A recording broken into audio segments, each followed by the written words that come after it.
Hello and welcome to Stream Tabulous. So today we're going to take a look at Automatic 11 and a little add-on called Roop. Roop is a face swapper, but it has the ability to swap a face without needing to use something like Queer SS to create a LoRa. So simply put, you can load up a image of a face and then you can use Roop to put that face onto another photo. But what makes it uniquely different is it's able to map the face out and change the angles of the face without you needing to actually put in a face on that angle. So we're going to take a look at that right after the intro.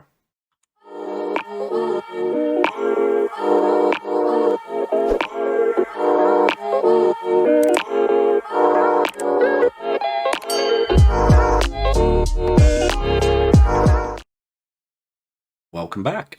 Now, I've talked about using Roop before in photo restorations. Since that video, I have learnt more tips and tricks to get the face to look more realistic. A lot of people went off Roop, and Roop was kind of abandoned, really, due to the fact that when they put it on, it's not matching the shape or redoing the shape of the head, and there's little issues. But I have found that thanks to recent models, Roop has actually gotten a lot better.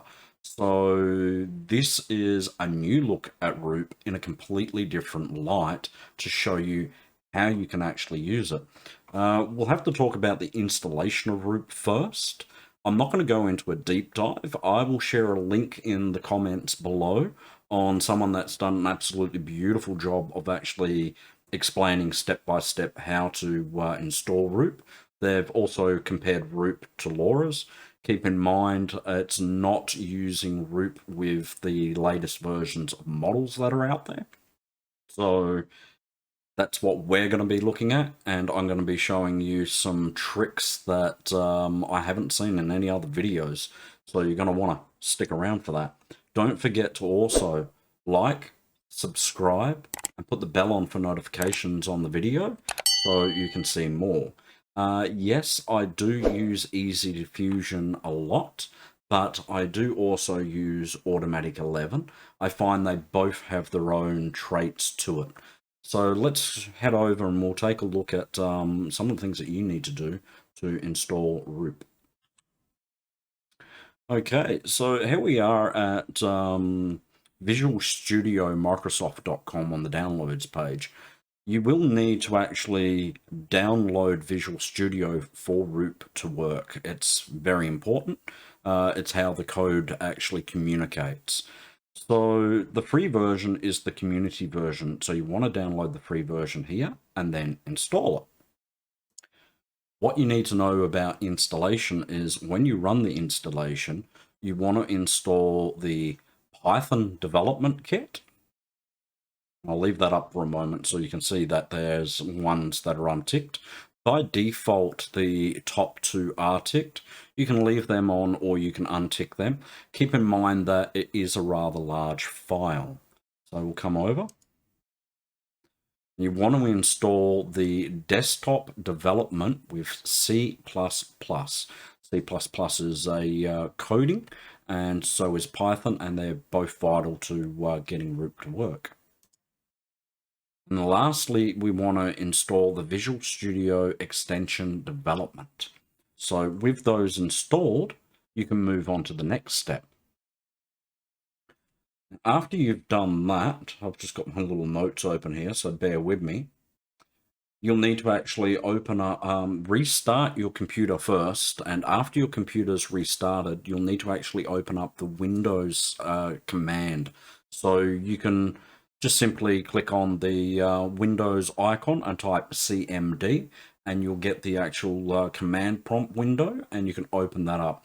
Once you're in the command prompt window, you want to type pip space install space insight face equals 0.7.3 and then press enter.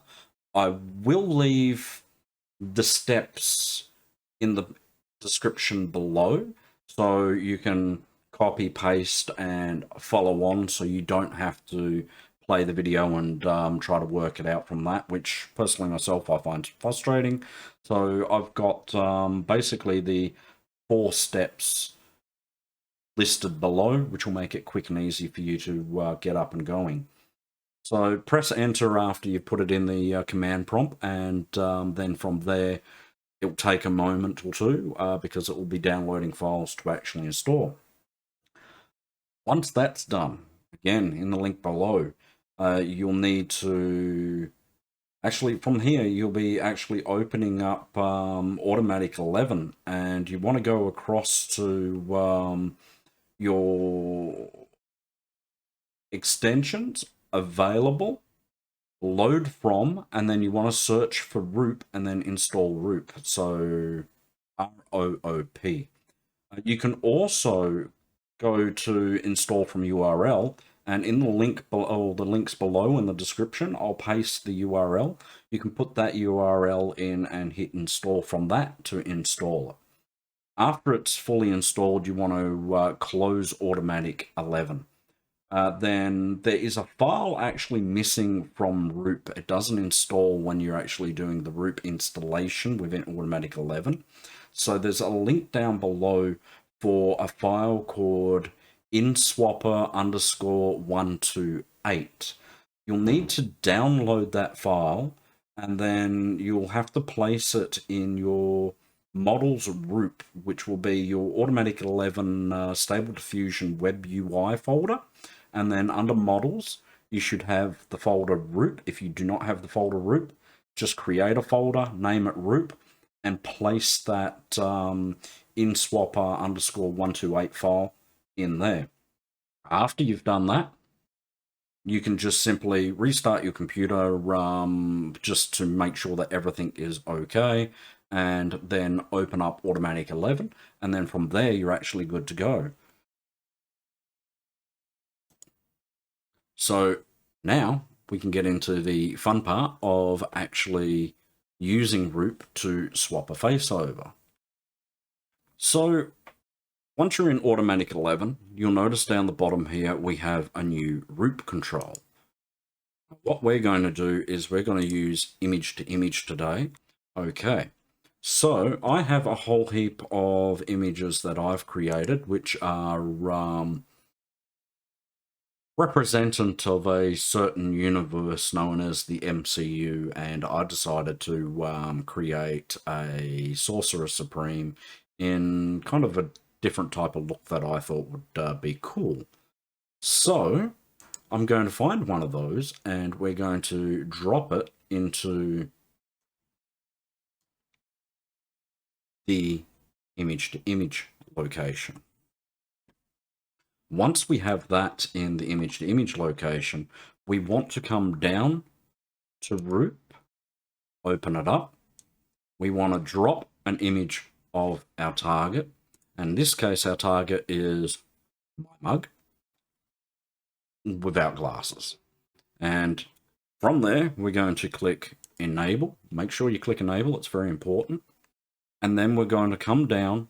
We're going to change the scale to 2 for its upscaling. That's going to give more details and more quality to the face. Something a lot of people don't do is they'll only do one or the other. They'll swap it before the image is rendered, or they'll swap it after the image is rendered. Click both of them, because what that's going to do is when you're regenerating the image, it's going to help change the shape of the face to match the shape of the Roop face. And then at the end of it, it's going to go through and put your face over top of that model and create the higher texture detail. So we click down here, which will make our image match this image so we don't get distortion. And then we want to come down to the denoising strength, the strength that the AI is doing on the actual rebuild. We want it to look like the original with minor changes to it. Now, you'll notice up the top here, I've actually set up the SDXL model, and It is this model here. So I'll leave a link in the description below for this model if you want to use it. And something that you might not know if you're new to it is when the users create new models, they actually have different versions. And if you click on the different versions, they have different training to it. So I will download a few of these and go through and try different ones to just see the effect of it. And it's handy to know that there are different versions. So if you've downloaded one and you see it pop up in 70 AI and you recognize the name here when you're looking for a new model, you might think that you've already got it. But if you open it up, you might find that there's actually new versions there. This creator has quite a few different versions of them. So you may want to go through and take a look at that. VAE is a refiner, so that's a baked-in model which will help actually give more realism, and we can see that when we look at the side-by-sides between his no VAE and then the one with the VAE. Some people have separate VAEs in their models. And we'll come back across. So once we've done that, again, we just drop our image in here. We make sure our size matches our image. We drop our denoising strength. I leave the GF scale. We go into Roop. We drop the image of the face into here. We click Enable. We do our upscale. We click both for the swap. And then we click Generate. Now, something that you will want to know is when you're generating, you may actually hit an error. And what we want to do to fix the error, and that will most likely be to your system not actually having enough VRAM, is we want to edit the bat file for Automatic 11. So what we want to do is we want to come down to our user.bat and click on Edit. And then once we click on Edit, so again, we right click it, we click Edit. It should open it up with your notepad. If it doesn't, select notepad. And if we come down to the set command line, the args, which is arguments, we want no half and disable-nan-check. And that will help if you have a low memory system. So I will post all my arguments in the comments below, so you can put them in yours.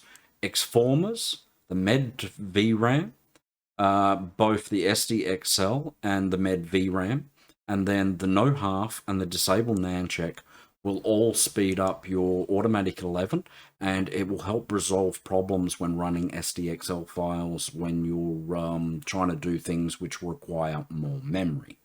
So again, that will be left in the description below, so you can edit your bat file and put them in, so the webui-user.bat file.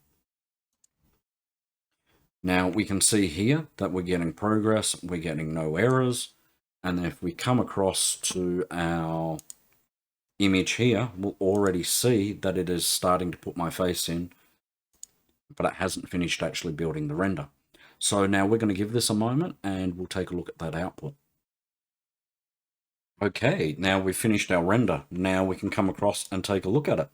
And we can see here that we have my ugly mug on my Doctor Strange image. Now, another reason you might want to use this is you might want a more consistent looking character and you might not be getting that. So if you've created a character in Automatic 11 or in Easy Diffusion, and it is a really good quality close-up face that you've actually done the render for, and you want to use that character constantly, then you can load that into Roop, use Automatic 11 to render your photos and get the consistent face on every single one of them. So handy if you want to maybe make a comic book or maybe a kid's book or something like that.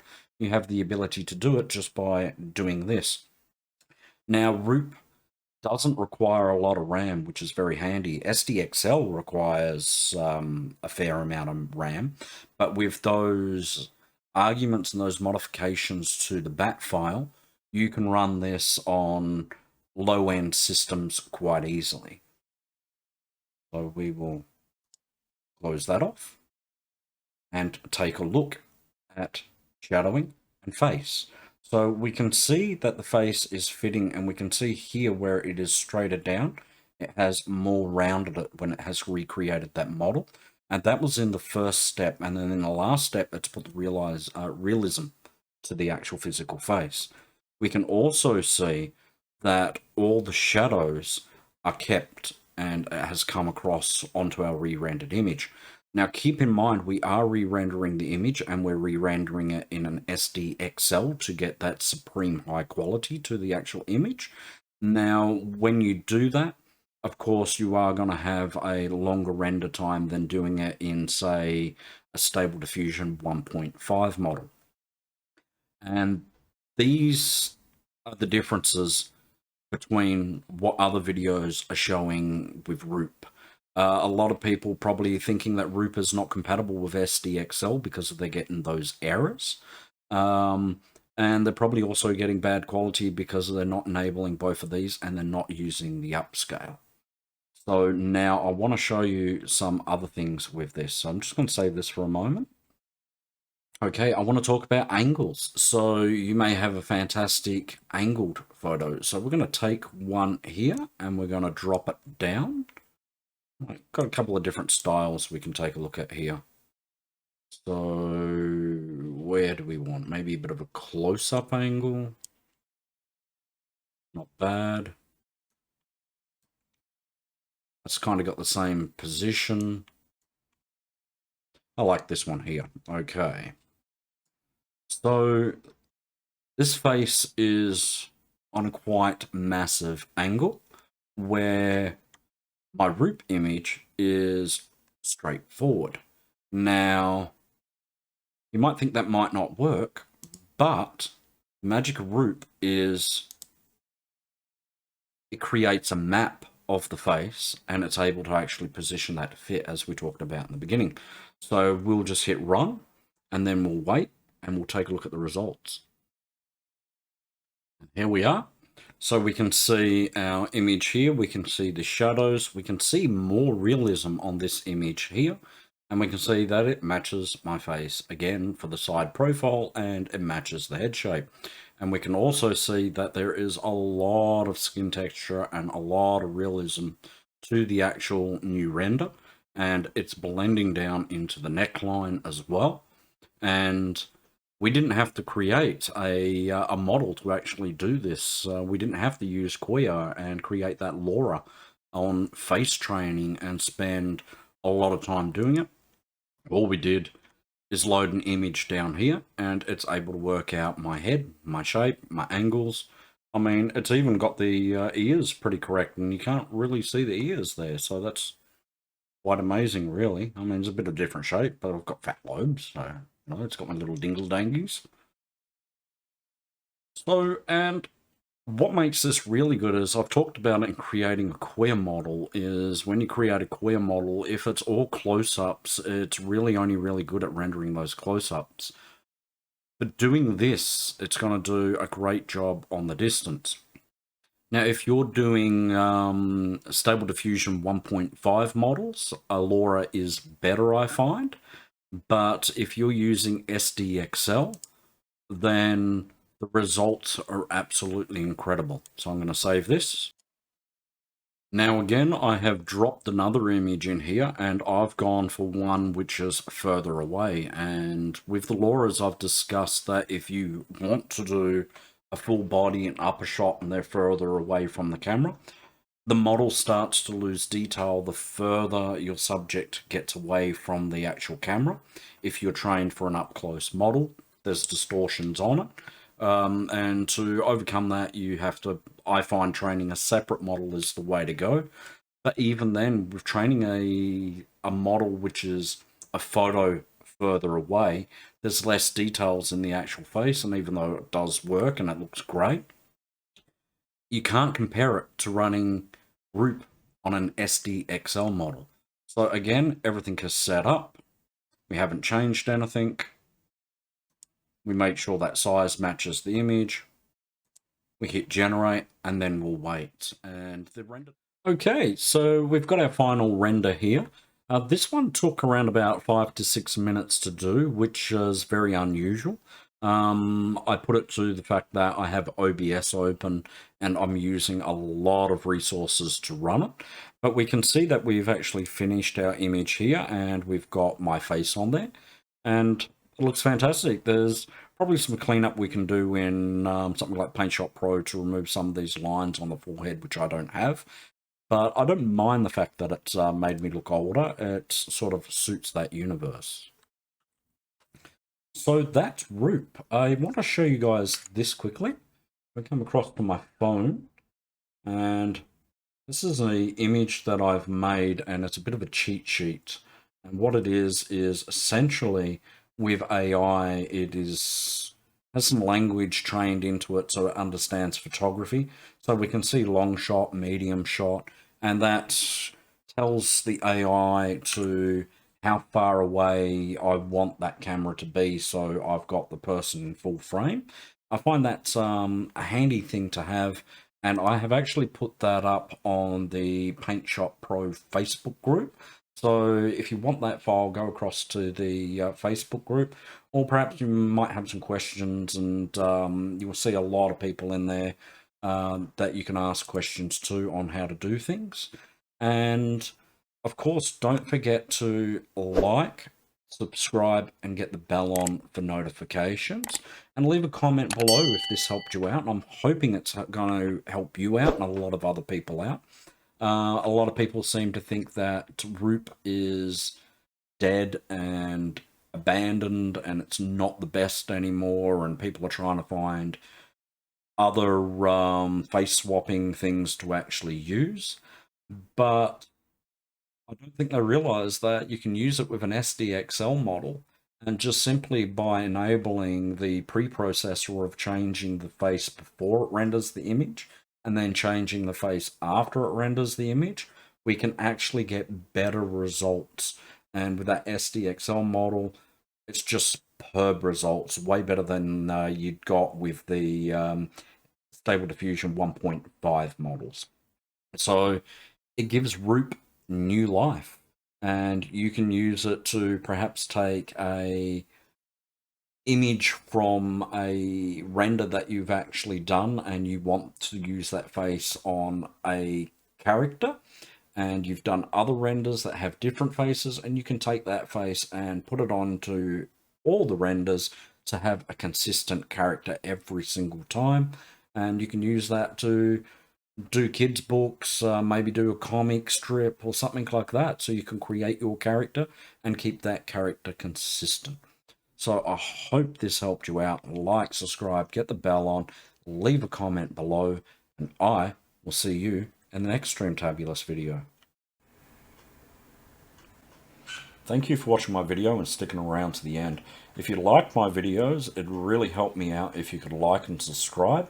It helps the YouTube algorithm to push my videos out there to more viewers, which in turn helps me and helps everyone. So thank you for watching my video and hanging around to the end, and I will see you in the next video.